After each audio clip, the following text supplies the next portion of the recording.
salah satu kontributor paling besar terhadap banjir di Jakarta adalah pemboran liar. Dengan adanya bencana alam yang makin sering dan makin parah, kita harus evaluasi lagi apa sih yang kepentingan kita di Indonesia. Macan tutul Jawa itu predator apex terakhir di Jawa. Kalau apex predator itu punah, itu dampaknya ke ekosistem gunung-gunung di Jawa itu akan cukup fatal. Pemilihan kita dalam kehidupan sehari-hari bisa memiliki sustainability impact juga. Apa yang akan terjadi apabila kita tidak hidup dengan cara yang sustainable.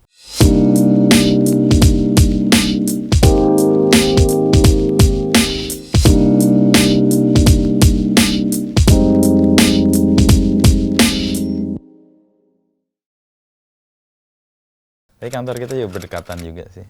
Iya. Satu kawasan lah ya, daerah sini. Dan karena berdekatan kita punya beberapa kerjasama kan. Dan nah ini kan tahun ketiga nih Kompas.com dengan Blibli nih. Dengan Mas Hans kan langkah membumi kita lakukan bersama-sama untuk ya kolaborasi. Apa sih yang jadi pertimbangan dari Blibli untuk masuk ke situ? Dan ini kan jangkanya panjang ya, nggak sekali pukul selesai, Mas Hans.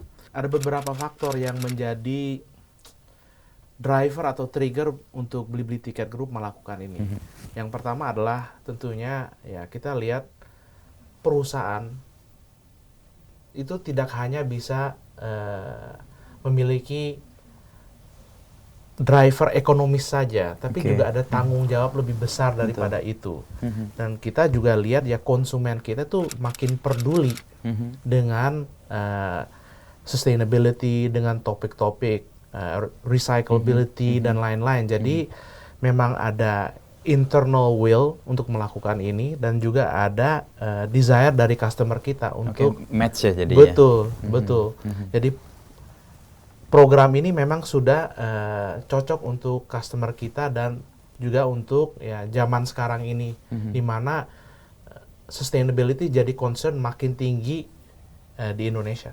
Dan itu bagus kan sebenarnya. Artinya bagus. Kesadaran itu menjadi pertimbangan orang untuk kemudian juga mengkonsumsi. Kalau tadi Mas Hans cerita kan pergerakan dari sebuah masyarakat ya, dari awal pengen sesuatu ya ambil KW-nya, tapi udah punya kemampuan, dia ambil orisinalnya. Setelah orisinal dia beyond itu lagi kan. Apakah ada etik yang baik di situ? Apakah dia mempertimbangkan itu? Itu juga jadi pokok pertimbangan juga. Benar sekali. Jadi kita di Eco Grounds itu melakukan survei. Dan kita menemukan bahwa di bawah 2% saja itu yang tidak peduli sama sekali dengan sustainability. Berarti ya artinya lebih dari 98% itu peduli. Betul. Dan mereka ketika lihat produk dan description, mereka akan cari ini sebenarnya sustainability-nya seperti apa sih. Jadi sustainability sudah menjadi key decision factor waktu orang mempertimbangkan saya akan beli barang apa. Jadi benar sekali, ini memang sudah jadi satu hal yang selalu dipikirkan oleh konsumen. Betul. Jadi kan drivernya nggak hanya ekonomi, kita ada Pak Jamie nih. Dan kalau di Jarum Foundation kan sesuatu yang ekonomi satu hal, tapi Jarum Foundation kan melakukan hal yang lain nih. Apa aja yang dilakukan Pak Jamie? Jarum Foundation, kalau saya mungkin sekilas tentang Jarum Foundation dulu ya. Jadi di Jarum Foundation tuh ada 5 bakti.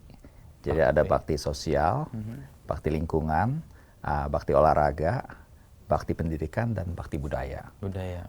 Nah ini kenapa ada 5 bakti? Karena kami melihat bahwa tujuannya satu ya, tujuannya kami mau membantu pemerintah Indonesia untuk Indonesia itu punya potensi menjadi negara dikdaya. Seperti yang kata dari Presiden Direktur Jarum Foundation Pak Victor Hartono selalu menyampaikan bahwa bagaimana Jarum Foundation bisa membantu, mendukung pemerintah untuk mencapai tujuan tersebut, negara Indonesia sebagai negara dikdaya. Nah ini jadi bakti-bakti tersebut tuh yang dari sosial, lingkungan, pendidikan, olahraga dan budaya itu semuanya itu mau menuju ke sana gitu. Ya pelan-pelan kita lakukan itulah. Jadi kalau misalnya dari lingkungan sendiri ya kami mulai dari hal-hal yang simpel lah, seperti bantu nanam pohon, nanam mangrove gitu. Bantu melihat ada masalah sampah sebenarnya juga, dan juga ada misalnya dari hal biodiversitas seperti tadi kan sempat ngobrol-ngobrol sedikit soal macan tutul Jawa, elang Jawa gitu. Dan juga yang terakhir ya yang tidak kalah pentingnya adalah bagaimana generasi muda juga kita dukung gitu supaya bisa meneruskan perjuangan-perjuangan ini ke depannya. Oke. Kan ada 5 bakti tadi ya yang untuk lingkungan itu salah satunya bagaimana menjaga kelestarian dan mencoba kemarin ada sensus ya tentang ini sekarang lagi mendukung ini nih lagi ada upaya nasional nih, sensus nasional ya. Satwa langka ya. Jadi dari awal ini sebenarnya kami melihat ini juga kebetulan karena awalnya itu kami menanam pohon di Gunung Muria. Di gunung di penghijauan itu juga membantu petani sekitar Gunung Muria untuk menanam pohon-pohon yang juga bisa berbuah gitu. Jadi juga bisa akhirnya juga bisa dikonsumsi. Jadi juga itu membantu untuk supaya tidak banjir, tidak erosi. Namun dalam perjalanan tersebut ternyata ketemu di Gunung Muria ada macan tutul Jawa. Itu by accident ya, artinya tidak by design ya. Nggak tahu, padahal udah selamanya tinggal di sana gitu loh. Okay. Jadi, di situ kami melihat bahwa ada keterkaitan dari upaya-upaya menanam pohon, upaya-upaya untuk bisa mencegah banjir, erosi, itu ternyata hubungan sekali dengan pelestarian macan tutul Jawa. Mengapa demikian? Karena macan tutul Jawa itu predator apex terakhir di Jawa. Nah, saya juga bukan apex itu apa maksudnya? Dia pemangsa paling atas. Paling tinggi, jadi paling atas. Dulu di Jawa ada harimau Jawa. Namun unfortunately harimau Jawa sudah punah di tahun 80-an. Jadi sekarang apex predator terakhir adalah macan tutul Jawa. Jadi kami membayangkan, ya kami juga bukan ahlinya, tapi akhirnya belajar dari teman-teman yang ahli kayak Yayasan Sintas, dari banyak ahli-ahli macan tutul juga. Kalau apex predator itu punah, itu dampaknya ke ekosistem gunung-gunung di Jawa itu akan cukup fatal gitu. Nah di sini kan kami yang salah satu dari yang tinggal di Jawa, dari 150 juta manusia yang tinggal di Jawa itu melihat, waduh ini resikonya kepada nggak cuma lingkungan, tapi kepada manusianya itu gimana ya gitu. Nah dari private sector ya, wah harus bantu nih. Nah, harus bantu nggak hanya di Gunung Muria, tapi juga bagaimana dengan gunung-gunung di seluruh Jawa. Ya. Nah, inilah makanya akhirnya kami mendukung sensus nasional itu yang namanya Java White Leopard Survey. Nah, ini cuma tahap pertama, step 1 doang. Karena habis sudah disurvei, akhirnya tahu populasi macan tutulnya berapa, genetiknya gimana, dan lain-lain. Nah, ini datanya akan masuk ke strategi rencana aksi konservasi Kementerian Kehutanan. Nah, next step-nya gimana nih? Ini masih lanjut terus? Artinya dengan basis data yang aktual, mungkin strateginya akan menjadi lebih akurat lah ya. Lebih tepat sasaran. Saya balik ke Mas Hans nih. Nah, ini kan satu tadi drivernya nggak melulu ekonomi. Dan 3 tahun terakhir kan juga melakukan ya langkah membumi eco-ground tadi. Ada hal yang kemudian dirasa perubahan terjadi nggak Mas Hans? Atau ada finding-nya lah? Jadi mungkin saya ceritakan sedikit tentang pilar-pilar yang ada di dalam action program ini. Satu adalah explore action. Jadi pertama-tama memang awareness tentang sustainability ini meningkat terus. Tapi artinya apa sih sustainability itu dan dampaknya terhadap kehidupan kita sehari-hari apa? Jadi explore action ini adalah bukan hanya raising awareness, tapi understanding. Itu kan 2 hal yang beda ya. Jadi kita sempat melakukan campus tour, berinteraksi dengan murid kuliah dan lain-lain.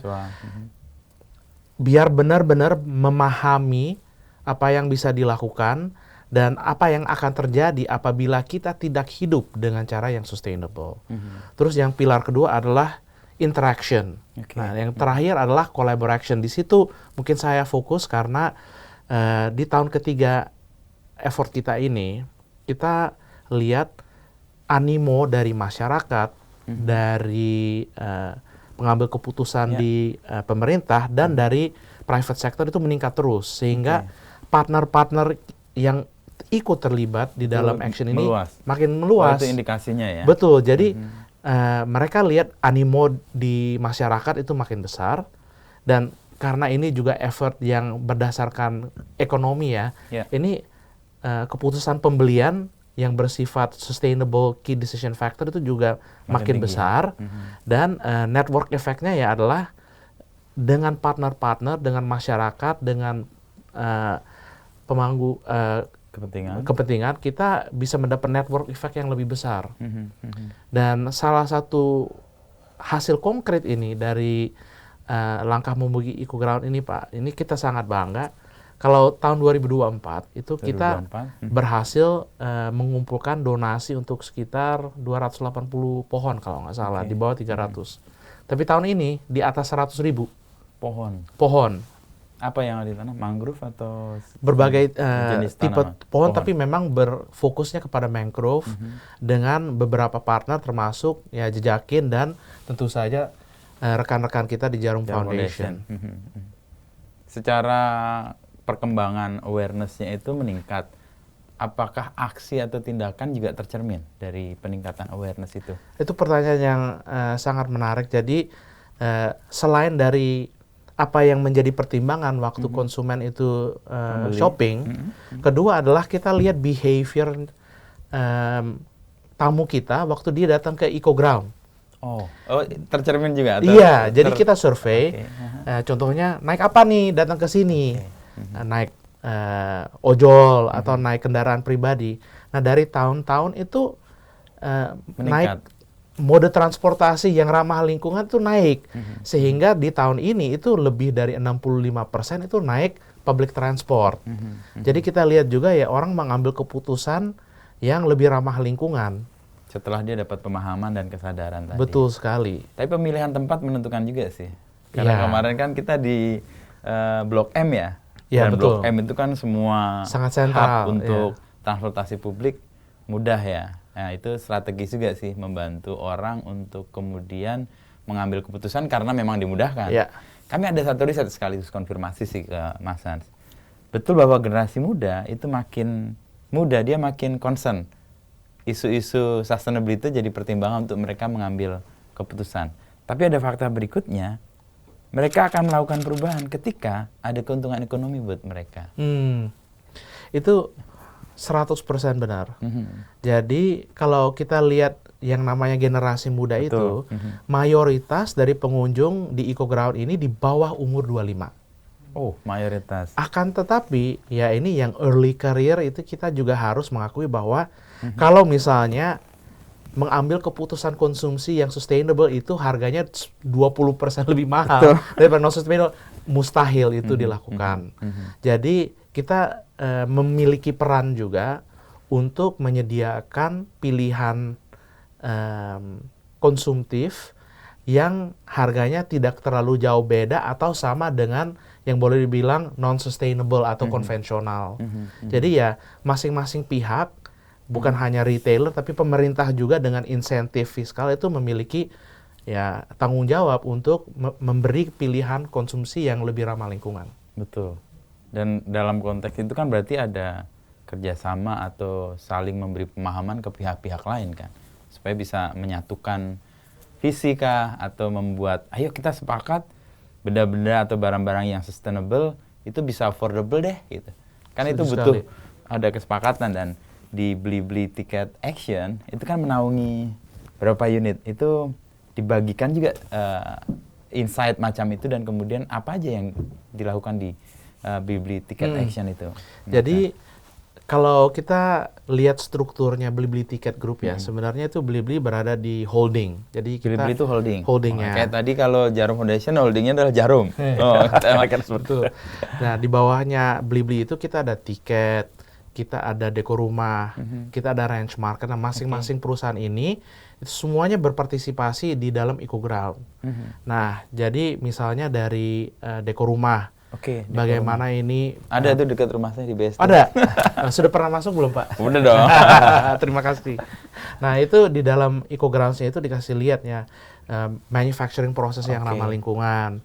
Terus tiket tempat penginapan yang mana yang bisa ramah lingkungan. Terus setelah membeli tiket, bagaimana bisa carbon offset lewat check out dan dengan rekan kita Jejakin. Dan sama juga di Blibli kita merangkul brand principle kita untuk memberi showcase barang apa sih, pilihan barang apa yang sustainable, ramah lingkungan, dan konsumen ini bisa memilih dengan clear conscience bahwa iya, saya ambil keputusan yang ramah lingkungan dalam konsumsi ini. Semuanya kita rangkum, maka oleh karena itu EcoGround ini jadi sinergi antara pelaku pasar, pemerintah, dan masyarakat untuk jadi lebih sustainable. Dan umumnya kalau pengalaman kami ya, kami juga belum lama sih menggarap isu-isu di sustainability ini. Yang seringkali itu kita ngerasa kayak jalan sendiri-sendiri gitu. Tapi begitu ada ya kayak langkah membumi EcoGround, kita jadi ketemu, oh ini mirip nih dengan inisiatif kita. Oh ini mirip nih apa yang sudah dilakukan dengan teman kita. Artinya kita nggak berangkat dari nol lagi. Tadi juga ngobrol dengan Pak Hans ya, Pak Jamie ya, soal bagaimana pentingnya pendataan, pengarsipan, juga untuk upaya-upaya yang sudah dilakukan sebelumnya. Nah itu kan kalau di sustainability ada sustainability report, ada sustainability impact. Nah tiap tahun berarti ada improvement berarti ya Mas Hans? Pasti. Kita ini sudah masuk tahun kedua, annual report kita ada sustainability SR, report ya? juga. Dan itu termasuk cukup detail. Memang kalau kita lihat dari standar disclosure dari IDX, itu kita jauh melebihi standar yang diperlukan. Karena kita memang bangga dengan effort kita di bidang sustainability. Nah, kita mengundang juga stakeholder di masyarakat lebih luas, bukan hanya pemilik saham kita, untuk melihat apa yang saja dilakukan. Tapi di luar itu, Pak, apabila bukan pemegang saham kita atau bukan konsumen kita, langkah membumi ini hanya buat meningkatkan sustainability. Jadi ini benar-benar program dari hati nuraninya Beli Tiket Group. Iya, iya, karena itu emang muncul dari kesadaran yang sungguh ya gitu. Betul. Ya. Bukan karena tuntutan A, tuntutan B harus memenuhi kewajiban ini, kewajiban itu. Betul. Ini juga dilakukan di Jarum Foundation kayaknya ya Pak Jamie ya. Tadi kan ada bakti, ada 5 bakti lingkungan. Itu kan udah dicanangkan mungkin udah belasan atau puluhan tahun yang lalu kan. Betul. Sebelum orang sibuk dengan kata yang sekarang sustainability dan sebagainya. Di proses awal tuh apa yang dibayangkan oleh Jarum Foundation dengan 5 bakti. Baktinya itu. Ya. Tapi mungkin untuk kesempatan hari ini saya ngomongnya soal bakti lingkungan aja pasti ya, ya. karena kita dengan sustainability kan. Ya, apa yang Kita dibayangkan di awal itu sudah mikirin soal itu. Jadi bakti lingkungan Jarum Foundation tuh dimulai dari tahun 1979. Wow, 79. Jadi sudah cukup lama dan memang awalnya itu Mas Wisnu pernah ke Kudus ya? Pernah ya? 2 kali saya. Jadi satu main bola, satu lagi ke SMK. Iya. Maka ada bakti olahraganya kan. Iya, betul. Udah visit bakti olahraga sama pendidikan nih. Nah, di bakti lingkungan sebenarnya kalau misalnya udah ke Kudus sudah bisa ngeliat sendiri. Oh iya, yang pembibitan itu. Pembibitan. Ya, betul. Berarti saya 3 bakti udah 3 bakti lagi. Cuman even sampai udah sampai di Kudus pun sudah kelihatan dari pohon-pohonnya. Betul, terbesi. Juga di dalam kota Kudus tuh dari pohon-pohon yang ditanam itu dari tahun 70-an, 80-an itu adalah pohon-pohon ditanam karena ada kebutuhan pada saat itu. Apa kebutuhannya? Kebutuhannya pada saat itu kota Kudus kering. Kota Kudus tuh panas. Jadi kami melihat bahwa wah ini apa yang bisa kami lakukan ya? Apa yang bisa Jarum lakukan? Ya, simpel aja, kita nanam pohon. Jadi mulainya itu tahun 79 itu sebenarnya bukan satu program yang besar, strategi yang luar biasa, tapi cuman dimulai dari tanam pohon. Lokal ya? Ya, ada kebutuhan yang mendasar, kebutuhan yang di rumah sendiri lagi kan. Masa ngelihat rumah sendiri itu panas, kita diem aja gitu. Jadi akhirnya let's do something. Bertanggung jawab ya. Nanam pohon aja deh yang mulai. Dari nanam pohon akhirnya mulai keseringan, kita perlu nursery. Mulai nursery. Mulai udah kota Kudus udah ditanam pohon, mulai dilanjutkan di luar kota Kudus. Akhirnya di Gunung Muria nanam pohon dan akhirnya mulai nanam mangrove jadi dimulai dari rumah sendiri, akhirnya berkembang keluar. Apalagi kalau misalnya kita juga udah punya lebih banyak kapasitas, jadi kita juga punya lebih besar, tanggung jawab yang lebih besar untuk bisa membantu lebih lagi. Jadi sebenarnya mulainya simple. Dan dari situ akhirnya juga di dalam perjalanan kami juga belajar. Wah, yang dulunya awalnya kita pikir, udah nanam pohon udah cukup. Ternyata nggak cukup. Ternyata untuk melihat dari masalah lingkungan itu perlu dilihat dari kesinambungan, keterkaitan antara satu masalah dengan masalah lain. Oke, holistik gitu ya. Holistik. Jadi kita perlu, ini masalah luar biasa kompleksnya, nggak cuma solusinya nanam Nanam pohon. pohon. Ya, betul. Ternyata nanam pohon ada hubungannya sama, harus ngurusin sampah. Kalau gitu harus bantuin gunung. Nah ternyata ada macan tutulnya tadi Ya, kan ngomong soal ketemu macan itu dari tutul, nanam gitu. pohon ya. Mulainya dari nanam pohon. Jadi terlihat bahwa berarti kita perlu solusi yang holistik, solusi yang terintegrasi. Nah makanya tadi juga sempat di LMI sendiri kan ketemu teman-temannya di sana tuh.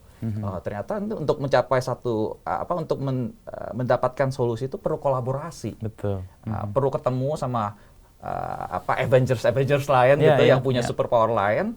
Kita kerjasama yuk, kita kolaborasi. Saya perlu ahli sampah nih, siapa nih yang ngerti, Jago bisa di situ bantunya. supaya nggak dari nol lagi kan? Betul, nggak dari nol lagi. Pendataan, keahlian, pengalaman itu jangan mulai dari nol lagi. Gitu. Nah ini di mana kami juga melihat mau mendukung LMI karena itu, karena bisa ketemu teman-teman yang memang punya aksi ya, nggak cuma punya concern, tapi juga punya aksi nyata dan bisa saling sharing, bisa belajar. Gitu. Nah, ini kami perjalanannya masih panjang nih.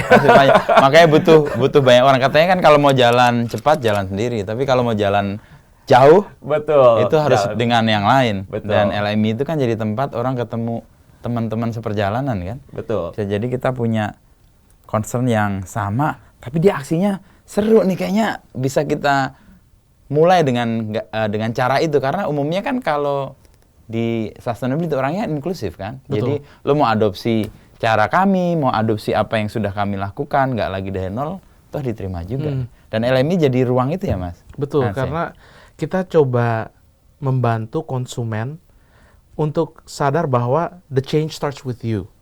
Jadi di masing-masing kehidupan kita sehari-hari, mau dari pemilihan pemakaian listrik, air, baju, semuanya sebenarnya ada dampak kepada lingkungan. So, pemilihan kita dalam kehidupan sehari-hari bisa memiliki sustainability impact juga, yaitu buruk atau bagus.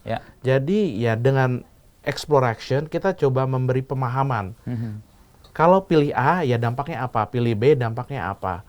Nah dengan merangkul mitra dan juga berpartner dengan Jarum Foundation dan juga teman-teman dari media seperti Kompas ya, kita harapannya ini virus sustainability ini meluas. Ya yang seperti Bapak bilang ya, sebenarnya nama karyanya sustainability, tapi dari tahun 79 sudah dipikirkan lingkungan. Lingkungan sebenarnya. Dan itu sebenarnya bukan karena tuntutan dari luar, karena memang kebutuhan dari kita untuk menjaga lingkungan kita lebih lestari kan.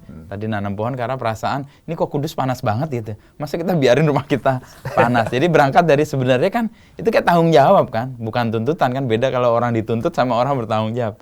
Pekerjaan menjadi beda. Nah, balik ke yang Mas Hans tadi yang menyebut bahwa upaya untuk melakukan perubahan itu bisa dari diri sendiri. Saya masih ingat di sesi yang terakhir yang saya hadir itu dengan Citra Laura ya. Laura. Soal micro habits. Dan di LMI itu teruji sih dari semua yang hadir itu bahwa tumbler itu satu pilihan kan. Tadi 60% naik transportasi publik. Terus dia pakai baju yang lebih sustain ya. Jadi nggak fast fashion, kalaupun fast fashion dia yang bertanggung jawab, punya etik di situ. Dan pilihan-pilihan yang kecil yang kita sebut sebagai micro habits itu ternyata impact-nya luas ya. Sangat luas karena contohnya aja Pak, ini kalau kita lihat bajunya itu dibikin di mana. Jelas kalau itu barang made in Indonesia itu transportasinya jauh lebih sedikit. Jejak karbonnya lebih sedikit. Betul. Jadi orang juga mulai cermati ini made di mana sih. Kalau itu barang hasil Nusantara ya tentu saja carbon footprint-nya jauh lebih kecil. Ya jadi terima kasih kepada influencer dan artis yang sudah menjadi partner Langkah Membumi ini, ya kita harap bukan hanya kalau korporasi itu yang bicara kadang-kadang ini pasti ada udang di balik batu lah gitu. Pasti ini motifnya ekonomi nih gitu ya. Nah kita lihat itu artis seperti Cinta Laura itu benar-benar serius tentang sustainability. Jadi dia juga memiliki foundation yang melakukan outreach tentang sustainability. Jadi ini bukan OMDO saja. Iya. Kan dia melakukan apa yang diomongin kan. Exactly. Jadi kita mengumpulkan tokoh masyarakat yang memiliki itikat yang sama terhadap sustainability dan kita memberi platform. Silakan untuk spread the message about sustainability. Nah, kita harapkan pengunjung muda yang rata-rata di bawah umur 25 itu benar-benar bisa mulai menerapkan langkah ramah lingkungan di kehidupan sehari-hari. Nah, dalam konteks yang lebih luas, kalau tadi kan Mas Jimmy kan menyebut perlunya komunitas-komunitas lokal ya. Apalagi di tempat-tempat yang memang nggak bisa semua di-drop dari satu titik kan. Karena untuk urusan pemahaman aja pasti mereka jauh lebih ngerti ya. Dibanding kita dropping dan sebagainya. Itu kan langkah yang mungkin kecil dipikir sebagai upaya untuk melibatkan pihak komunitas lokal, tapi kalau itu dilakukan itu malah lebih efisien dan efektif kalau lihat dari pengalaman di beberapa gunung tadi ya. Betul. Misalnya ini konteksnya adalah di Jawa White Leopard Survey itu yang sensus nasional Macan Tutul Jawa. Memang kami juga ingin masyarakat setempat, masyarakat lokal itu dilibatkan. Itu merupakan salah satu fondasi lah gitu. Jadi dengan kesempatan ini nggak hanya kita dapat data-datanya macan tutul, populasinya, genetik dan lain-lain, tapi juga bagaimana ini bisa menggulirkan lah. Saya ngomongnya ini, saya bilangnya green jobs ya. Green jobs, Karena di Indonesia ini konteksnya ini kan banyak gunung-gunung gitu ya. Banyak sekali hutan, gunung. Ini bagaimana masyarakat setempat ini bisa mendapatkan livelihood ya, mendapatkan penghasilan. Manfaat ekonomi juga. Manfaat ekonomi, manfaat sosial. Dan akhirnya, nah ini yang nggak boleh dikotak-kotakin nih. Nggak bilang, oh ini urusan macan tutul, urusan lingkungan. Nah, jadi enggak. Tapi bagaimana kita bisa melihat sebenarnya ini sangat berkaitan. Dengan sosial, dengan keterlibatan masyarakat lokal, dan juga dengan bagaimana ekonominya itu bisa. Nah ini yang satu hal yang kami juga berharap dari aktivitas JWLS ini, masyarakat lokalnya itu mulai bergerak, mulai di empower ya, mulai dilibatkan, nggak hanya dilibatkan tapi juga bisa mendapatkan ownership di sense of belongingnya. Sense of belongingnya. Kenapa? Karena yang kami inginkan adalah juga keberlanjutan dari project Macan Tutul ini gitu. Karena ya tadi Mas bilang, saya juga nggak di setiap gunung kan kan. Even di Gunung Muria pun juga ada local community sendiri. Yang lebih paham di wilayah itu ya. Yang tahu misalnya, oh ternyata misalnya ada sighting, ada penampakan macan tutul di sini, atau ternyata ada konflik misalnya, itu kan suatu realita ya. Konflik misalnya ada dari ternaknya masyarakat gitu. Dan bagaimana masyarakat setempat yang tinggal di sana yang berdampingan langsung dengan macan tutul Jawa ini atau dengan elang Jawa ini juga mengerti bagaimana ya bisa hidup berdampingan secara harmonis yang sudah dilakukan beratus-ratus tahun atau beribu-ribu tahun. Nah ini di empower lagi supaya akhirnya bisa sama-sama mengerti bahwa ini kita semua tuh harus hidup berdampingan untuk kepentingan kita semua.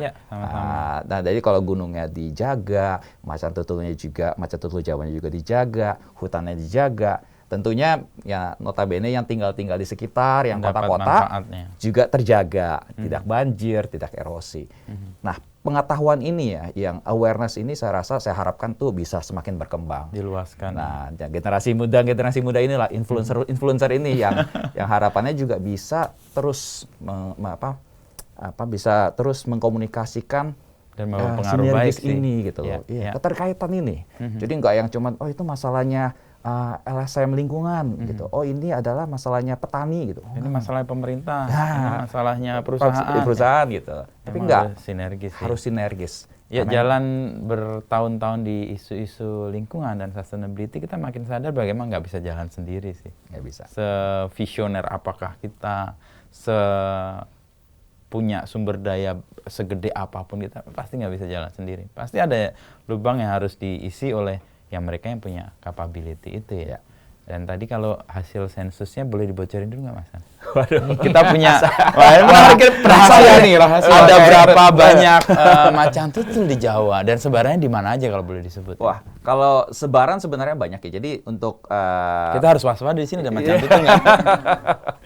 jadi kalau misalnya untuk kegiatan Java White Leopard Survey ini memang difokuskan di 21 landscape atau 21 gunung-gunung gitu di Itu dia hidupnya di ketinggian berapa macan tutul tuh? wah di mana-mana dia. Bisa di tinggi, bisa di bawah.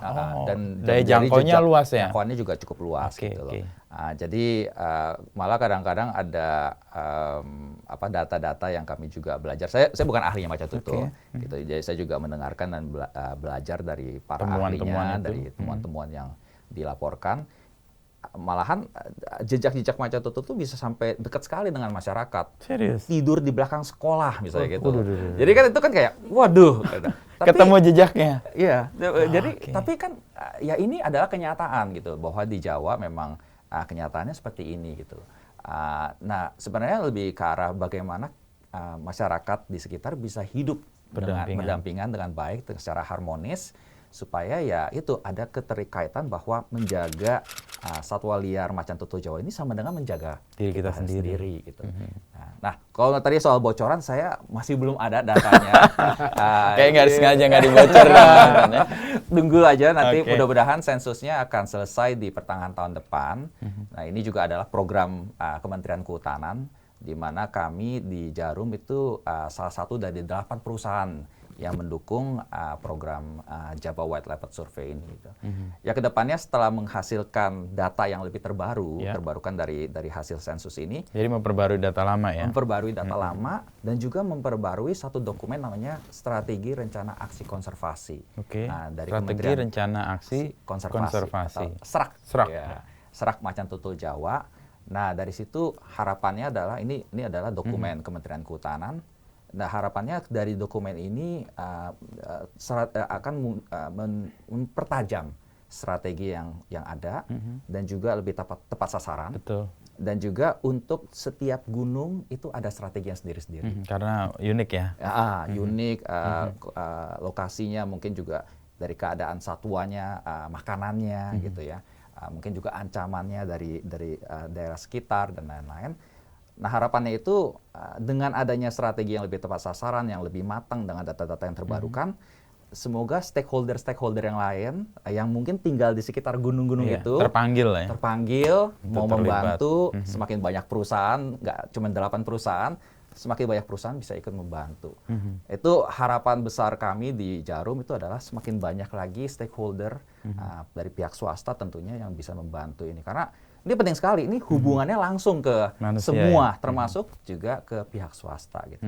Nah ini semoga bisa menjadi model yang digulirkan ke satwa liar lain yang sekarang juga kami coba gulirkan ke satwa liar elang Jawa, yaitu elang Jawa. Ya, masih dalam satu kawasan lah ya. Satu kawasan di Jawa. Ya. Kalau nih sensusnya dirahasiakan tahun depan, nih saya tanya LMI tahun depan mau ngapain? Nah, ini pasti nggak dirahasiakan dong. Ya, kita mesti diundang lagi untuk bahas itu.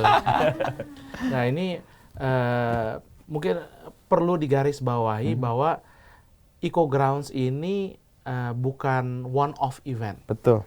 Jadi ini sudah tahun ketiga. Tahun depan tentunya kita akan mengadakan lagi dengan seluruh grup beli tiket, dengan lebih banyak partner lagi. Betul. Bersama dengan Jarum Foundation juga untuk menyebarkan virus. Nah, yang pasti ya kita akan coba memberi pilihan konsumsi yang sustainable lebih banyak lagi, bekerja sama dengan lebih banyak mitra lagi, dan ya kita mesti terus engage dengan civil society.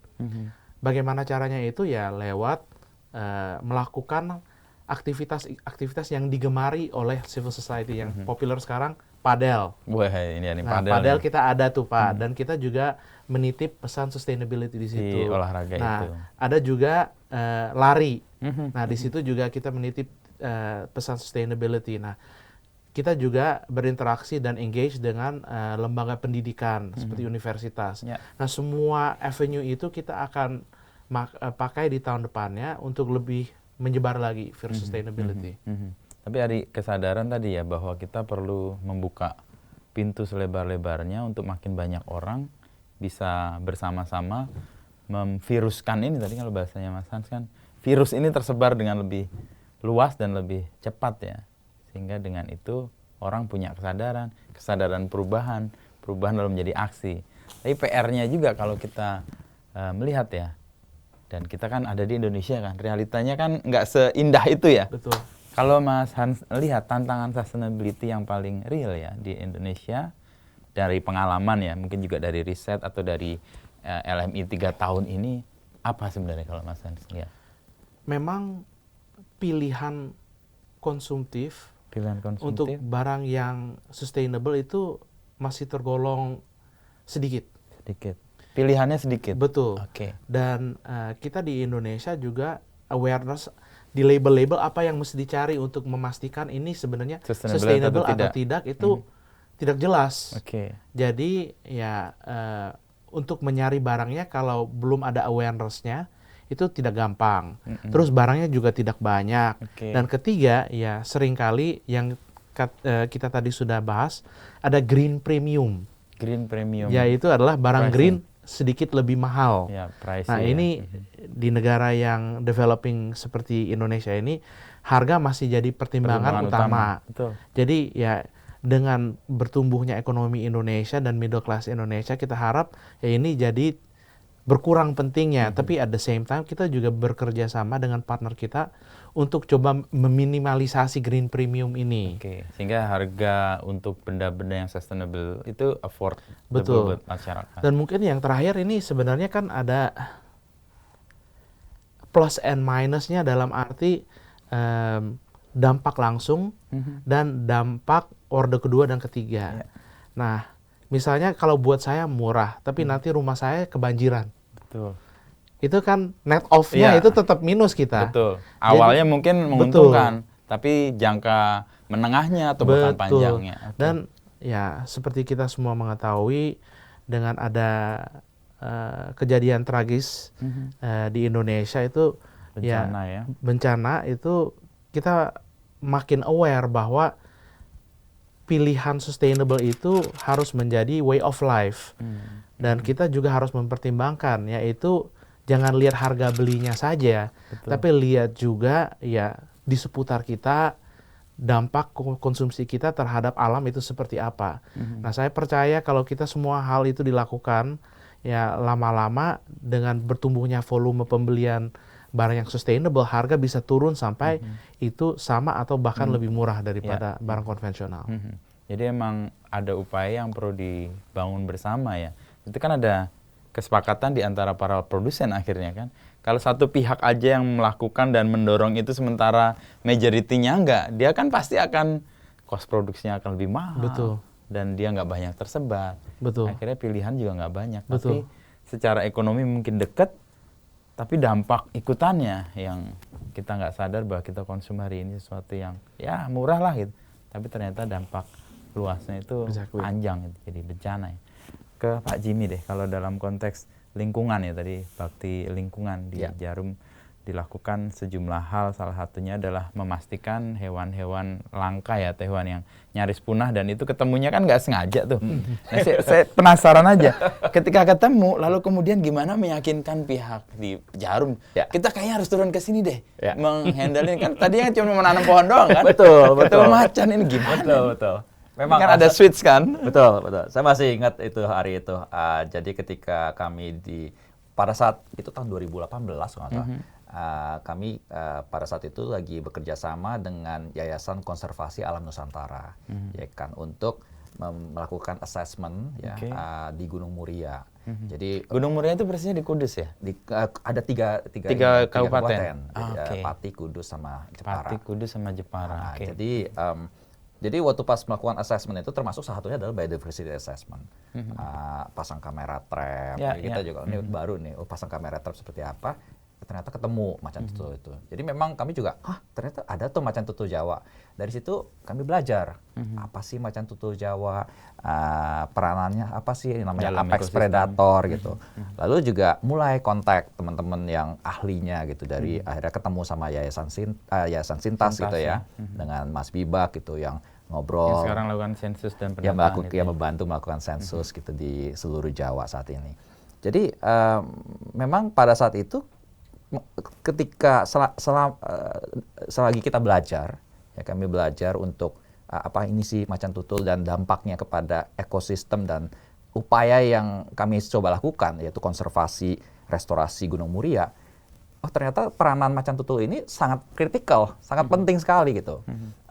Makanya dari situ akhirnya kami fokuskan untuk kita harus melestarikan macan tutul Jawa. Gitu. Karena kami harus peranan yang sebagai apex predator dan bagaimana ketika apex predator itu hilang atau punah di dalam satu ekosistem, maka ekosistem tersebut akan rusak. Karena nggak seimbang lagi ya. Nggak seimbang, jadi herbivornya populasinya akan tinggi dan akan merusak hutan-hutan dan lain-lain gitu. Jadi kan ujung-ujungnya apa? Kenapa kami melakukan restorasi dan menanam pohon di Gunung Muria supaya Kudus nggak banjir gitu kan, supaya masyarakat di sekitar kita rumah sendiri gitu ya nggak banjir gitu. Nah akhirnya kami belajar pelan-pelan melakukan assessment dan lain-lain. Tapi memang sampai akhirnya mentoknya jadi selagi belajar tuh selalu ada mentoknya. Tanam pohon, mentoknya ada macan tutul nih. Oke, kita jalanin. Pas lagi melakukan assessment macan tutul Jawa di Gunung Muria itu kita mendapat 14 macan tutul Jawa. Gitu. Di Gunung Muria. Gitu. Jadi dari situ melihat kalau misalnya macan tutul Jawa di Gunung Muria bisa kami bantu lestarikan, bagaimana dengan lokasi di Jawa lain gitu, lokasi lain di Jawa gitu. Nah dari situ malah muncul Jawa Wildlife Survey ini, project ini gitu. Jadi memang ini proses pembelajaran sebenarnya, karena satu Jarum juga bukan ahlinya macan tutul, tapi nomor dua dari pengertian ini maka kami belajar bahwa ada keterkaitan tadi itu, keterkaitan dari solusinya sebenarnya sama, solusinya juga nanam pohon, solusinya tetap nanam pohon gitu, atau solusinya tetap melestarikan gunung gitu. Tapi yang dipakai itu adalah ternyata harus melestarikan si macan tutul Jawa ini gitu. Nah nomor tiga itu adalah bagaimana bisa mengajak semakin banyak lagi pemangku kepentingan, perusahaan-perusahaan, komunitas-komunitas, akademis, mahasiswa-mahasiswi. Kenapa harus dilibatkan? Karena ini jalannya panjang. Tadi seperti proverb tadi kan, if you wanna go far, you have to go together gitu. Jadi kita harus bersama-sama membantu untuk melakukan hal ini. Gitu. Jadi memang ada perubahan yang sebenarnya suatu proses pembelajaran, tapi juga ternyata proses pembelajaran ini memang seharusnya terjadi. Bahwa kami tidak bisa stop dengan menanam pohon. Dan tidak bisa sendiri juga. Dan tidak bisa sendiri juga. Memang harus mengajak ini karena ini adalah masalah yang pelik, yang kompleks, di mana semua, nggak hanya pemerintah, nggak hanya aktivis lingkungan, korporasi, betul, semua harus ikut terlibat. Dan karena ini jalannya panjang, makanya kita harus juga punya nafas panjang nih, jangka panjang. Nah, dari situ nafas panjangnya tentunya harus dilanjutkan dengan generasi muda gitu. Makanya arsip tadi penting juga kan. Betul. Berpijakan. Ada satu finding yang saya pernah dengar dari Pak Jimmy ya, bahwa kalau macan tutul ini punah, maka ancaman banjir di Jawa itu makin tinggi. Nah, koneksinya di mana? Bisa dijelasin nggak, Pak Jimmy? Tadi kan saya sekilas menjelaskan, jadi macan tutul Jawa itu kan apex predator. Apex predator. Jadi itu peranan apex predator itu sangat penting untuk menjaga ekosistem, khususnya di herbivore di tier kedua, ketiga dan seterusnya gitu. Biasanya juga jadi satu itu menjaga populasi herbivore yang herbivore kan yang makan-makanin pohon dan lain-lain ya. Tapi nggak hanya itu juga akan membantu biasanya untuk menjaga kesehatan ekosistem. Biasanya jadi contohnya yang mangsa-mangsa yang herbivore ini yang kena mangsa itu biasanya kalau udah tua atau enggak lagi sakit, biasanya gitu yang dapat. Nah ini juga kan bisa menjaga kesehatan dari ekosistem gitu. Ini saya ngomongnya udah kayak saintis nih, karena saya bukan kan pembelajaran. Saya belajar kan belajar itu. Saya belajar dari banyak dokter PhD. Tapi meyakinkan kan tadi betul. Cocok nih di pilar. Habis ini gitu. Jadi keterkaitannya ketika ini sebenarnya menarik cerita ini karena hal yang sama atau narasi yang sama itu juga harus saya sampaikan ketika saya mengajak perusahaan-perusahaan lain untuk ikut terlibat. Yang awalnya cuma Jarum doang, yang awalnya cuma di Gunung Muria, saat ini ada 21 gunung lainnya di luar area Kudus gitu, area Gunung Muria, tapi sebenarnya permasalahannya sama. Sama ya. Gitu. Permasalahannya adalah kalau di area-area gunung-gunung sini tidak dijaga kelestarian macan tutul Jawanya dan akhirnya bisa merusak ekosistem, maka di daerah situ notabene resiko banjir, resiko erosinya akan tinggi. Dan ketika saya berbicara dengan misalnya perusahaan atau private sector untuk mengajak terlibat, ya itu adalah resiko juga kan untuk keberlangsungan operasi perusahaan tersebut, untuk sekali lagi keterkaitan dengan keselamatan masyarakat, kehidupan masyarakat di sana gitu loh. Karena erosi banjir itu nggak pilih-pilih kan, jadi kena jadi semua di daerah masyarakat itu pasti akan terdampak. Betul. Dan ya kami di Kudus itu ada rumahnya Jarum di sana, ya kami pasti sangat concern, sangat peduli dan langsung ikut terlibat di sana. Nah sekarang bagaimana bisa mengajak semua stakeholder lain di gunung-gunung yang lain untuk melakukan hal yang sama. Nah itulah yang semoga ya dari situ semakin banyak yang ikut terlibat, ya semoga ya Pulau Jawa juga bisa lebih baik, bisa terlindungi dan ya 150 juta masyarakat rakyat di Jawa juga, Pulau Jawa juga semoga juga bisa ya hidup lebih baik lagi di masa depan. Ya artinya kalau tadi kita berangkat di awal ini sebenarnya drivernya non ekonomi, tapi akhirnya balik juga akhirnya kan, membuat tadi kalau sebuah perusahaan ada di sebuah wilayah yang secara lingkungan ada dalam ancaman kan nggak sustain juga untuk perusahaannya sendiri. Makanya lingkungan itu menjadi satu hal yang ya harus dijaga dengan baik. Saya ke Mas Hans nih. Kalau tadi kita ngomong LMI kan acara yang jadi tempat di mana orang bertemu, bertukar inspirasi, bertukar tadi micro habit masing-masing. Di acara sih fine lah, bagus itu jadi, wah gue sadar hari itu, wah itu kayak orang dapat pencerahan lalu, wah. Nah untuk menjaga ini bisa mereka melakukan dalam langkah sehari-hari dan konsisten, itu menurut Mas Hans gimana? Jadi ini bukan hanya tentang party-party ya, tapi program ini akan kita terus lakukan.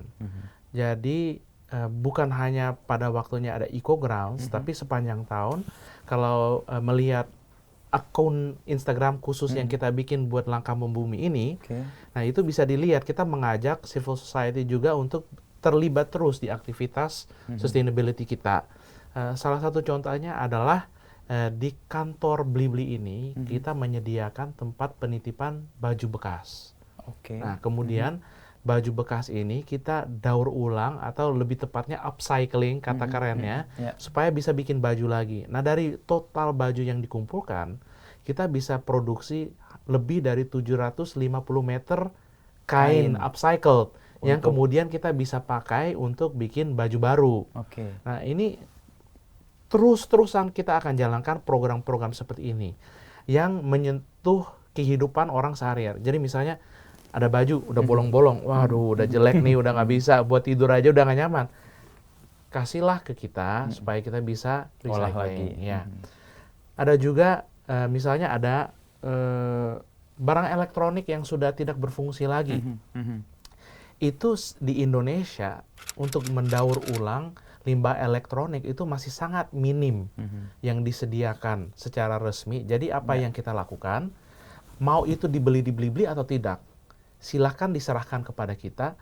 Bukan hanya kita akan menerima, tapi akan memberi kredit. Jadi misalnya kita hargain berapa, itu kita titip ke dompet BliPay-nya customer. Yang menyerahkan itu. Betul, yang bisa dipakai untuk beli apa saja. Jadi boleh dibilang kita bukan hanya memberi sarana untuk membantu recycling atau upcycling, tapi bahkan kita memberi insentif. Jadi ya seperti Bapak tadi bilang, nobody can do it alone. Jadi private sector harus dibantu oleh masyarakat, harus dibantu oleh voices of authority seperti Kompas yang bisa ikut menyuarakan bahwa sustainability ini penting. Nah, dengan kita semua kerjasama dengan program yang berkesinambungan, ya kita sepanjang tahun dan bertahun-tahun akan terus menggaungkan program untuk lingkungan kita ini. Jadi LMI-nya sendiri sebagai tempat di mana orang berkumpul, tapi aktivitas awareness-nya itu jalan sepanjang tahun itu ya. Betul. Action program kita tuh jalan terus. Action programnya ya.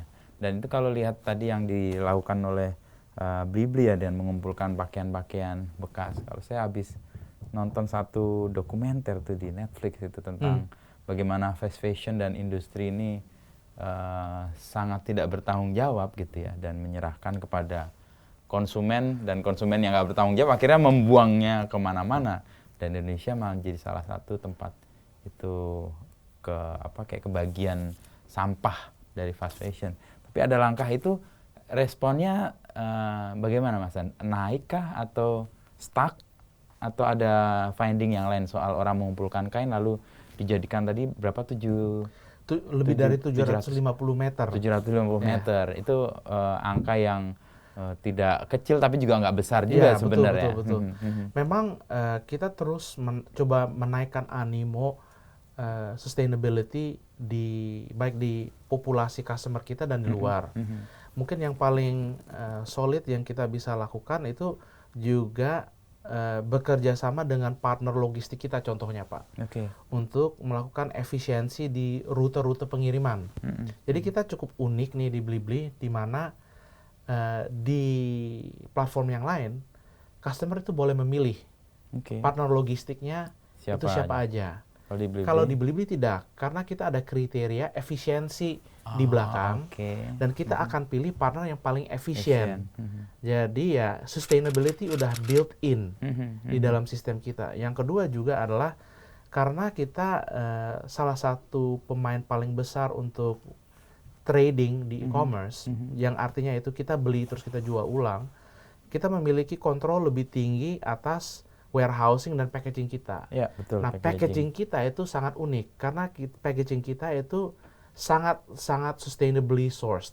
Itu responsible sourcingnya di packaging kita sangat tinggi, dan bukan hanya packagingnya yang efisien, yang tepat size-nya, tapi juga apabila terkumpul packaging 3 ya kalau nggak salah, 10.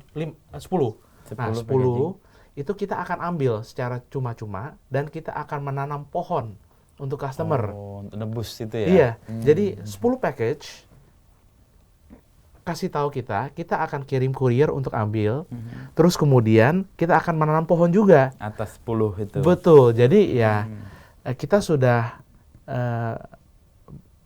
mengambil berbagai upaya untuk membantu konsumen menjadi lebih sustainably minded. Dari secara bisnis ini kan nggak tahu ya, mungkin saya yang salah ya, tetapi itu kan kayak cost-nya menjadi lebih besar, lalu membuat pilihan customer juga berkurang karena kan mengkurasi pihak-pihak pengiriman yang sustain juga di situ. Apakah ini cukup kuat menjadi daya tarik buat konsumen ya, meskipun tadi Mas Hans menyebut ada pertumbuhan bahwa kan size tentang sustainability, tapi orang kan akan berhadapan, ini buat gue untungnya apa ya? Nah, menghadapi itu gimana Mas? Nah, ini sangat menarik. Saya rasa itu kebanyakan pemirsa ini pasti akan aware bahwa Blibli itu tidak ada toleransi untuk barang palsu contohnya. Nah, apa ininya, tagline-nya? Mau bla bla bla. Ya. Jadi yang paling penting ini adalah kenapa pelanggan kita tidak memusingkan, tidak dikasih pilihan untuk kuriernya, karena mereka percaya dengan Blibli. Selama kita sudah beroperasi dari tahun ke tahun, kita makin membangun trust antara kita dengan konsumen kita, sehingga mereka percaya bahwa kita akan melakukan pilihan yang terbaik untuk logistiknya. Nah, itu sudah terbukti. Nah, di atas itu apabila ada ketidakpuasan dengan layanan delivery-nya, kita ada 15 hari money back guarantee. Money back guarantee terbaik di Indonesia. Jadi ya bukan hanya udah ada trust, tapi kita kasih assurance lagi. Jadi if you're not happy, ya udah balikin aja. No problem. Jadi kita benar-benar sudah membangun relationship dengan customer long term, dan ya ini terbukti juga dari public disclosure yang di sustainability report dan financial report kita. Tapi kalau dalam konteks kompetisi, ini titik lemah atau titik kuat? Kalau silat titik kuat. Kalau kita percaya itu titik kuat. Meskipun long term ya. Betul. Memang long term, tapi ya kita memandang bisnis ini long term, building relationship dengan customer, dan kita lihat awareness customer itu makin naik. Biarlah platform lain yang memikirkan fast fashion. Nah, kita sustainability. Jadi ya itu niche-nya kita lah. Ya.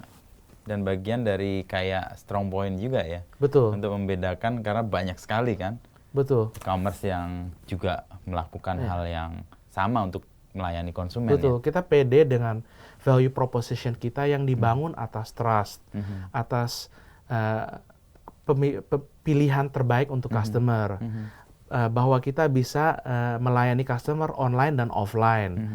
Dan tentu saja ya kita juga bekerja dengan partner-partner yang memiliki influence di civil society juga seperti Kompas dan partner kita di Brand Principle yang juga coba melakukan upaya sustainability. Jadi again ya ini semuanya bekerja sama. Betul. Tapi untuk value proposition kita percaya ya sustainable bukan hanya untuk bisnis, tapi dari segi bisnis itu ya bisa menjadi value proposition yang winning. Ya, betul. Meskipun kalau kita lihat ya di dunia ya, apalagi kemarin kita habis lihat COP di sana, lalu ada di UN dan sebagainya. Kayak dunia lagi melawan langkah-langkah sustainability ini. Saya nanya masing-masing nih ke Mas Hans dan Mas Jamie, melihat itu gimana? Kan kita melakukan sesuatu yang kita yakini dengan sungguh-sungguh, dan ini memang baik buat tidak hanya buat diri kita, tapi tentunya juga lingkungan. Tapi orang-orang besar yang punya pengaruh besar, sebut Trump misalnya, dia nggak percaya bahwa ini adalah langkah yang benar, dia climate change, nggak percaya ini green scam dan sebagainya.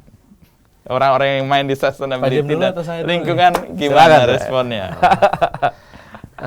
Mungkin kita melebar dikit ya. Melebar dikit nggak apa-apa. Untuk Indonesia, kalau kita mau mengurangi ketergantungan kita terhadap carbon intensive fuel, itu bukan hanya hal yang harus dilakukan untuk ramah lingkungan, tapi juga untuk memperbaiki struktur ekonomi kita. Betul. Kalau kita lihat import crude oil atau harga crude oil itu kan USD. Dan kita itu jadi net importer sekarang kan sudah bukan anggota produksi OPEC lagi. Kalau kita membeli mobil listrik, motor listrik dan lain-lain, itu mengurangi ketergantungan terhadap oil and gas yang dibeli dari luar negeri, yang diimpor. Betul.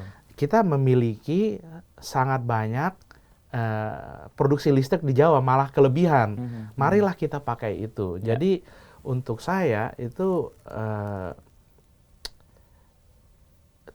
tidak penting noise-nya dari luar itu apa, karena itu mereka memiliki kepentingan, kita juga memiliki kepentingan.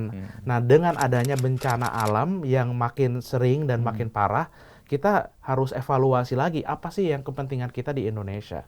Ya, salah satunya adalah melestarikan lingkungan kita. Yang kedua, memikirkan kedaulatan ekonomi kita. Jadi ini sebenarnya sinergi antara kedua hal itu. Dan sustainability masuk di situ sebenarnya. Betul, betul sekali.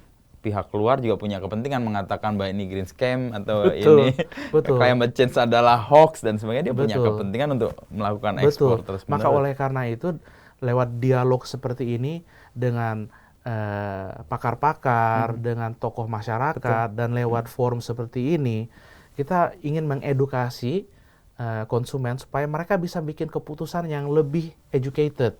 Jangan hanya dengerin FOMO sana sini, ya. Tapi stay true dengan apa yang sebenarnya ada di tantangannya. Betul sekali, Pak. Pak Jamie. Wah, ini topik berat. Sengaja kita terbelakang nih. Kalau saya belajar dari filosofi menanam pohon ya. Jadi mungkin karena sudah dari tahun 1979, jadi kami melihat perubahan, tapi perubahan misalnya di kota Kudus, yang awalnya kering, gersang, tanpa pohon. Kalau sekarang Mas juga datang ke Kudus kan banyak pohon, rindang, temperatur juga lebih cool down ya gitu jadinya. Jadi itu filosofinya itu memang perlu waktu gitu loh. Jadi mungkin kalau untuk generasi sekarang kan maunya semua instan. Tapi untuk kalau kami belajar dari menanam pohon, nggak bisa. Besok misalnya nanam sekarang, besok kata tuh gede gitu kan, itu perlu waktu gitu. Jadi memang kita harus melihat dari segi yang lebih panjang lah, itu satu. Bahwa untuk mencari solusi yang tepat itu memang perlu waktu gitu. Tapi nomor dua, ya saya suka yang kata-kata yang konsistensi over being exist. Maksudnya jadi kayak kesannya aku cuma mau exist doang gitu loh. Jadi tapi emang perlu konsisten. Istiqomah kalau bahasa Ya. lebih rohaniah. Iya. Jadi perlu konsisten. Nanam pohon ya kami ya bukan kayak cuma tahun 79 nanam gitu kan. Tapi Sampai berlanjut sampai sekarang, hari ini sampai nanti bahkan ke depannya. sampai ketemu Macan Tutul. Sampai akhirnya kemudian ketemu agak Macan geser Tutul sedikit, gitu. ya. Betul. Jadi itu berkembang terus Konsisten. dan konsisten. Jadi kami tunjukkan dari tahun 79 ya sampai sekarang tetap nanam pohon gitu. Jadi memang perjalanannya panjang dan konsisten gitu. Jadi nggak cuma eksis, cuma mau foto doang gitu, habis itu selfie gitu. Buat Tapi ngasih enggak, makan gitu. sosial media, Iya. gitu. Tapi sebenarnya nggak Enggak. melakukan itu dengan kesungguhan gitu ya. Betul. Jadi nah itu memang perlu kita lanjutkan terus. Jadi ini perjuangan ini juga perlu dilanjutkan juga sama generasi muda untuk tetap konsisten ke depannya. Sama nomor 3 ya, saya tetap percaya sih bahwa di dunia ini, kalau ngomong soal climate change gitu, di dunia ini sebenarnya ada 3 negara yang notabene bisa menjadi penyelamat dunia kalau ngomongnya soal karbon. Jadi yang ada Brazil gitu ya, ada Kongo sama Indonesia gitu, yang memang merupakan paru-paru dunia gitu, yang bisa menyerap banyak sekali karbon di dunia gitu. Jadi saya melihat ini sebagai suatu kesempatan, dan saya mau mengajak generasi muda untuk melihat ini bahwa we can be awalnya kan saya ngomong soal Indonesia sebagai negara dikdaya gitu. Nah ini Indonesia bisa dipandang dunia gitu sebagai salah satu negara dikdaya yang juga punya peranan yang sangat penting untuk menyelamatkan dunia. Ini adalah krisis gitu. Nah krisis dunia ini ternyata salah satu yang memegang kunci untuk menyelamatkan dunia adalah Indonesia. Nah ini adalah marilah kita melihat kekuatan kita apa nih di sini. Nanam pohon misalnya gitu, menjaga lingkungan gitu, dan bisa menjaga biodiversitas. Kan di Indonesia adalah negara biodiversitas. Kalau di-include sama di-include sama lautan, menurut saya itu nomor 1 di dunia biodiversitasnya gitu. Nah ini kan kekuatan-kekuatan ya, yang bisa dengan bangga ya kita jaga, kita lestarikan, dan ini bisa menjadi penyelamat dunia gitu. Itu kabar baiknya. Betul. Kabar buruknya di 3 negara itu adalah negara dengan tingkat deforestasi paling tinggi. Brasil, disusul Indonesia. Betul. Kan kita satu hal punya kabar baik bahwa kita bisa jadi penyelamat dunia, tapi dalam satu sisi kita sedang memenggal kaki penyelamat dunia. Ini kan juga sedih buat kita. Makanya harapannya ya kalau dari Jarum Foundation, dari kami sih tetap akan menggaungkan potensi ini, kabar baik ini, kekuatan ini, bahwa sebagai orang Indonesia ya kita punya peranan ini yang luar biasa.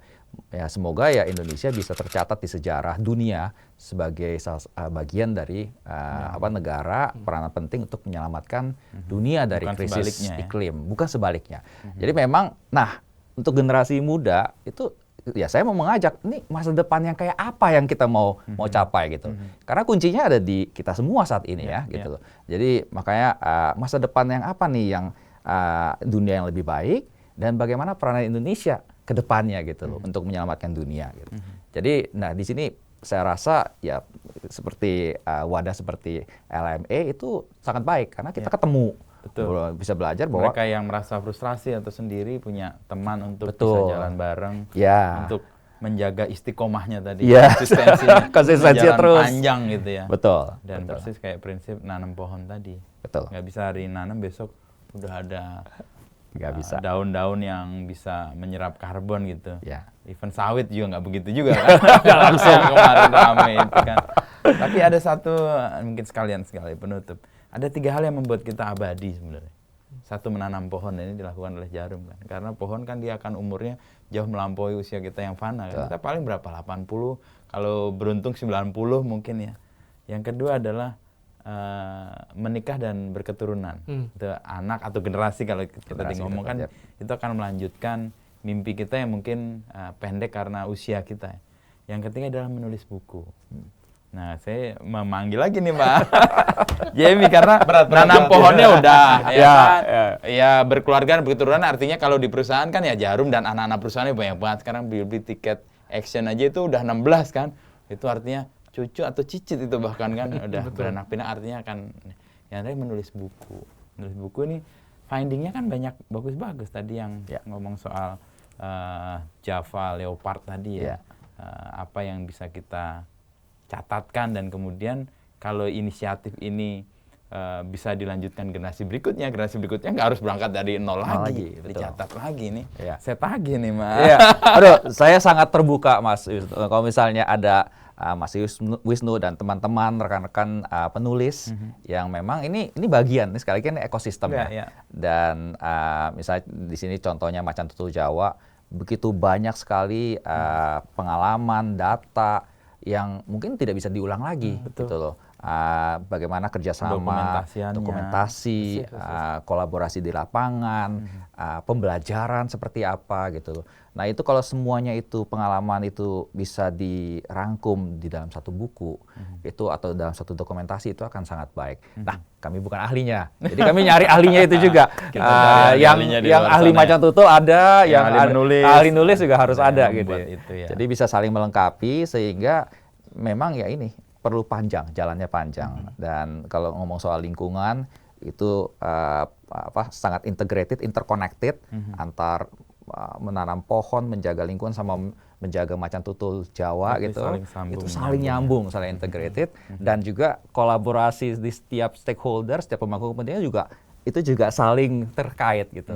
Ada yang memang di masyarakat yang jagain, ada yang saintisnya, akademisnya, ada di bagian perusahaan, ada juga yang di bagian budayanya, local wisdom. Ini kan Macan Tutul Jawa itu sudah hidup beratus-ratus, mungkin beribu-ribu tahun gitu kan. Banyak catatan arsip kita mendokumentasikan. Betul. Nah ini semuanya kalau misalnya dikaitkan sehingga masalah lingkungan itu bukan hanya masalah lingkungan gitu loh, tapi juga terkait dan menjadi relevan di dalam kehidupan masyarakat semua gitu. Nah inilah bagaimana kita bisa melanjutkan perjuangan ini, bisa keberlanjutan itu bisa terjadi, bisa digulir terus gitu. Kayaknya agak kontradiktif, tetapi situ terletak kebenarannya sih, bahwa ini emang jangka panjang, tapi kita tetap bisa melakukan hal-hal yang sifatnya harian. Yang misalnya kalau kita ngomong sekarang, pertanyaan terakhir sih, satu hal perlu kita lakukan konsisten terus menerus dalam jangka yang panjang, tapi kan butuh aksi harian nih yang konkret. Ini pertanyaan saya juga waktu itu saya tanyakan kepada Cinta Laura, micro habit dari Mas Hans dan Mas Jamie ya, terkait dengan sustainability, apa misalnya? 3 aja, 2 atau 3 deh boleh. Micro habit yang dilakukan. Ini terkait komunikasi tadi yang harus konsisten bertahun-tahun, itu nggak bakal dipercaya oleh orang-orang muda kalau dia lihat kita tidak otentik. Oh, tidak otentik. Jadi authenticity itu start dari real habit. Nah, sesimpel saya masuk ke ruangan, nyalain lampu, keluar matiin lampu, terus air pakai secukupnya. Sebenarnya itu mandi gayung kan lebih bagus daripada shower. Nah, habit-habit kecil itu seperti pemakaian listrik, pemakaian air itu sudah sangat penting, karena salah satu kontributor paling besar terhadap banjir di Jakarta adalah pemboran liar, ya, daripada pakai air pump. Karena air pump kalau pakai banyak mahal. Ya memang air harusnya mahal, karena itu sumber daya yang limited, bukan unlimited. Nah, micro habit seperti itu. Terus kemudian dari situ kita makannya apa? Barangnya lokal atau import, organik atau non-organik, made in Indonesia atau made in luar. Betul. Karena itu efek dari karbonnya gede-gede banget. Ketika mata kita sudah mulai jeli dengan apa yang sustainable dan non-sustainable, makin sering ya makin itu sudah jadi otomatis. Jadi kita lihat ini, oh ini apel si mana lagi gitu, bukan Granny Smith dari luar negeri. Ya ini sama aja enaknya dan nutritionally lebih bagus malah dari apel import. Iya. Jadi ya kita mulailah dari habit di rumah dan habit konsumsi belinya apa, itu saja sudah menjadi langkah yang sangat besar. Jadi saya percaya start from yourself dan mulai dari rumah. Pak Jemi. Kalau micro habit kayaknya mirip-mirip ya semua Iya, ya. iya, Pasti tumbler Lampu, lah, misalnya air, ya. memilah sampah, atau saya juga biasanya kalau saya bisa naik public transportation, saya akan naik public transportation selain macet juga ya. MRT dan lain-lain. Tapi yang kalau saya ngelihat, mungkin kalau dari saya secara pribadi ya, saya percaya itu ini, dan menurut saya ini bagian dari peranan saya lah untuk berkontribusi di dalam perjuangan ini adalah saya sangat percaya kalau pihak swasta itu bisa menjadi bagian integral dalam perjuangan ini, movement sustainability atau lingkungan atau sosial apapun itu, perusahaan itu punya peranan yang integral. Jadi nggak cuman kalau dulu cuman cuan doang gitu, tapi dengan untuk mensukseskan objektif sustainability, baik itu dari lokal, daerah atau nasional atau malah satu dunia. Itu harus punya peranan dari pihak swasta. Jadi kalau saya tuh panggilan saya adalah itu bagaimana bisa maksudnya bisa ya mencari cara atau inovasi untuk bisa mengajak perusahaan-perusahaan, termasuk perusahaan di Djarum di mana saya bekerja, dan juga perusahaan-perusahaan lain untuk mengambil andil lebih. Gitu. Karena ya selain tanggung jawab, tapi juga memang punya kekuatan sendiri gitu, kekuatan andil resources yang memang sangat penting untuk mensukseskan program ini sustainability gitu. Nah ini kalau saya panggilannya di situ, itu mungkin micro habit, mungkin secara tidak langsung saya pasti bisik-bisik kadang-kadang. Kalau ketemu perusahaan saya pasti bilang, ada program apa, yuk libatin yuk gitu, ikutan dong gitu. Karena kesadaran bahwa itu bagian dari integral sendiri ya, dari perusahaannya. Iya, dan perusahaan itu punya peranan yang sangat penting gitu. Jadi nggak cuma yang itu bukan kerjaan gue, itu kita kan kerjaannya cari duit atau jual produk atau apa, enggak, tapi memang ada kok. Dan karena perusahaan kan scale kadang besar ya. Hal yang kecil, misalnya ada efisiensi, ada efisiensi dari energi atau air, itu dampaknya gede sekali. Betul. Gitu loh. Jadi, kalau misalnya praktik-praktik yang baik itu, yang sustainable itu bisa disebarkan ke lebih banyak perusahaan, jadi akhirnya kan jadi lebih banyak lagi perusahaan yang saving water, saving energi dan lain-lain, itu dampaknya luar biasa gitu. Nah ini mindset ini nih yang di dalam perusahaan itu yang mudah-mudahan ya bisa pelan-pelan bisa berubah, apalagi kesadaran bahwa perusahaan itu punya andil yang penting untuk bisa mensukseskan program sustainability. Ya, ini Pak Jemi akan jadi virus ini, menyebar kemana-mana nih untuk memanggil perusahaan-perusahaan lain yang punya unit usaha di wilayah tertentu dan punya problem yang real untuk terjun, karena kalau enggak siapa lagi yang akan menangani kalau itu terjadi bencana, kan yang rugi juga secara keseluruhan dan secara langsung adalah yang terdekat itu. Thank you Mas Jemi, Mas Thank you. Mas untuk ngobrolnya. Jadi kita kesana kemari ya, tapi soal macan tutul Jawa ini saya tunggu. 6 bulan ke depan kan akan ada hasil sensusnya. Tulis buku. Ya, buku menarik nih. Mas Hans nanti bisa melihat bagaimana macan-macan kita tertemukan di gunung-gunung di Indonesia dan dirawat oleh komunitas atau dijaga dan istilahnya dibuat punya habitat yang hidup berdampingan dan masyarakat itu. Keren itu. Sip. Saya ingat dulu waktu saya masuk Kompas tahun 2001. Ini saya baru ingat lagi. Dulu dikasih pin. Pinnya itu macan tutul. Oh gitu? Tahun 2001. Saya dulu nggak percaya emang di Jawa ada macan tutul. Waktu itu yang ngasih tuh Rudi Badil. Rudi Badil yang bikin buku kretek gede banget. Punya itu cover merah itu ya. Dia punya jurnalistik, pengalamannya luar biasa dan itu pendidik yang besar. Dan ketika saya dinyatakan lulus untuk masuk ke Kompas, saya dikasih pin macan tutul. Masih cari dong. Masih ada. Benar macan tutul. Makanya tadi saya bilang kan saya sedang dalam proses untuk bikin pusat studi tentang elang Jawa dan juga macan tutul, kayak menarik sih. Di luar yang di Ponorogo tadi. Thank you. Oke. Lagi. Terima kasih.